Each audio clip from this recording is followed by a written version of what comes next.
us today. Dr. Cheryl Norona E. De Mello, who will be now interviewed by Ms. Monsita de Costa.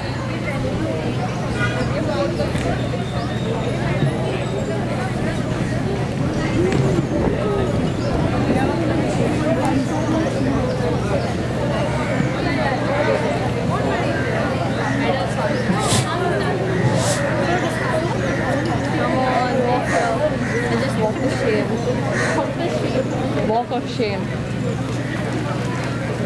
Good afternoon, everyone.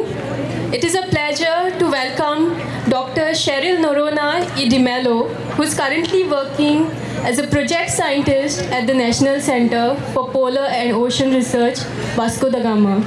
I welcome you, ma'am, on behalf of the entire institute and faculty of Nirmala Institute.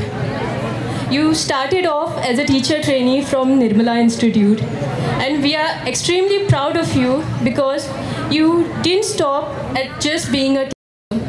You have progressed in the field of marine science. There are so many laurels that you have earned, but the highlight of everything would be your study of the Antarctic. Going to the Antarctic and studying there, not everyone has achieved that, and for a teacher, it is commendable. Once again, I welcome you, ma'am, to the Abolianchem Fest 2023. Thank you so much for having me here.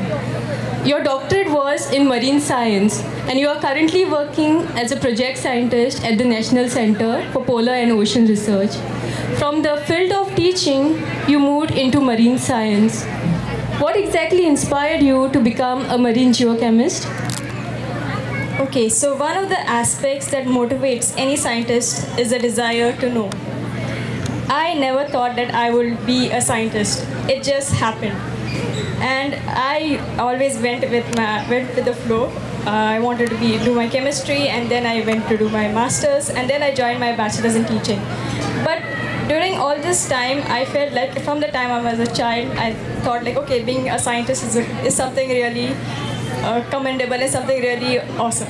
So as a child, I was always very curious. I wanted to know about how basic systems work. I had simple questions like why are the clouds going up in the sky? I mean, and then from that, you just have a desire to know. So one of the motivations, what I found, it's in simple forms. It may be influential people, it may be media, it may be any kind of source. So from there, also that coupled with my, I have a desire of, I'm a bit adventurous, you can say. So I love the outdoors, and that gave me an opportunity. I saw the field of marine sciences, and from there I thought, okay, this is a perfect setting for me to do my science and my research and also be in the outdoors. And I'm a person who loves the sea. So what is happening in this vast in oceans, that's just always intrigued me. So this desire for me to know about small things, and yes, also the fact that we normally read about things like climate change is happening and so things, always in the media. But being in my field, in the field of science as a researcher, we are able to generate evidences that validate this kind of theory. So I'm being a part of this science, and then that knowledge is then passed down to us in the form of teaching to other students. I am very happy that that's something that draws me, that passing down, generating knowledge and being passed down to other children. Very interesting. I'm sure all the students and teachers trainees present here also feel that we need to do something in a similar way, and you are an inspiration to us. Also, you were part of the 39th and 41st Indian scientific expedition to the Antarctic. How exciting. Beyond the cold, your experiences must have been very rich. Could you share with us the kind of training and what you really experienced? Because this experience must have been a rich lifetime memory for you. Basically, very few people can go to Antarctica. Antarctica is only a continent for research, and only mainly scientists are allowed there. So one opportunity is like you have to generate a scientific question, and that you have to go there and find the evidence to answer that question. So we generated, as I'm a paleoclimatologist, I study past Antarctic climate. So I generated a question on climate change, how it has happened in the past, and we go through a rigorous screening committee, and yes, we were accepted, and we were then chosen to go to Antarctica. From there, before we go to Antarctica, we just can't go from a very hot setting such as Goa and directly go to Antarctica in a very sub-zero condition where temperatures are very low.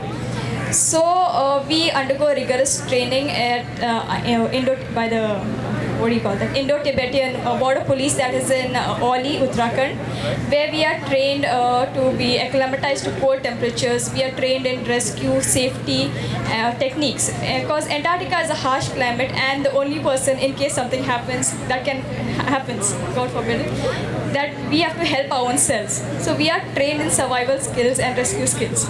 So after we complete that course, we proceed on to Cape Town. From there we travel to Antarctica, that is by the ship or by the airplane mode. And this happens during the austral summer, that is the opposite of the summer, that is in this in the northern hemisphere, that is from October to February.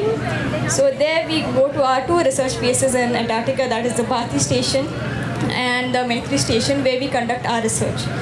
So we have to go out in the field, and I work on Antarctic lakes. So we have to be on a floating platform where the cold temperatures, yes, the hazards of getting wet, which very low temperature water, the high winds, and we have something called a wind chill factor, which further lowers the temperature, even because of the wind. So depending on all these conditions, we have to continue to work in such harsh conditions. And yes, from there on, but the beauty of this work is that we are placed in some pristine, beautiful settings where you can see rare animals such as penguins and seals, and though we are not allowed to interact with them, we are placed in beautiful settings, beautiful landscape, and this altogether makes the experience very worthwhile. Thank you, ma'am, for sharing your experiences. We are here in Goa, and Goa is partly famous and rich in mangroves. We have some very good mangroves, but over the years, these mangroves have been declining. What is destroying these mangroves in Goa? Basically, we can see there are two factors. One is the natural factor, and one is the human factor. So when it comes to the natural factor, possibly is because of floodings. The recent flood, the seawater comes into the systems, and it definitely, mangroves are sensitive to tidal variations. So yes, if there's excessive salt content in the water, mangroves can be affected.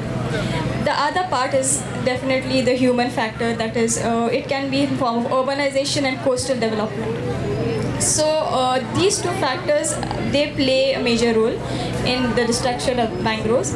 Everybody loves to be near the sea, so we construct our houses, hotels, and so other road and pavements all along the sea. But the natural settings are destroyed, and these environments, the mangrove environments, they are not able to produce the natural chemicals. So also when urbanization comes into the picture, there is a lot of amount of human waste or pollutants released, which definitely stresses these plants. So when there's stress to these plants, the plants only are not stressed, acres and acres of mangroves start to withdraw, and also the animal life that is living in these mangroves are affected. Besides this, agriculture is also affected, with much of the area being cleared for farming and aquaculture. And also, yes, a lot of other factors, but these are the main factors which are affecting the mangroves. Ma'am, thank you for your precious time. As a parting this evening, is there any word of advice that you would like to share with the guests and teacher trainees present here? Yes, since I've had my training here, I would really like to suggest that to the teachers, that inculcate a very progressive and a very interesting approach to any field of their subject, so that the students are involved and they have first-hand understanding. Let the students correlate what they are studying with day-to-day activities in their life. Another factor is the teachers need to be updated in what they are teaching. Okay. For example, science, new discoveries in science are made every day. History is changing every day. Even the geography, be it the earthquakes or whatever is happening, that also is changing every day. So teachers need to be updated to the latest events that are happening, and these should also be taught to the students. We should not only stick to the textbook. We should go way up beyond the textbook. Thank you so much, ma'am, for sharing this time with so us. These are precious words of warning, cautioning us. Of course, it's rather late, but better late than never. Whatever is left of our Goa, of our country, and of the world, let us try to follow what Ma'am Cheryl has told us. Let's be diligent as teachers of tomorrow. Thank you. Thank you so much.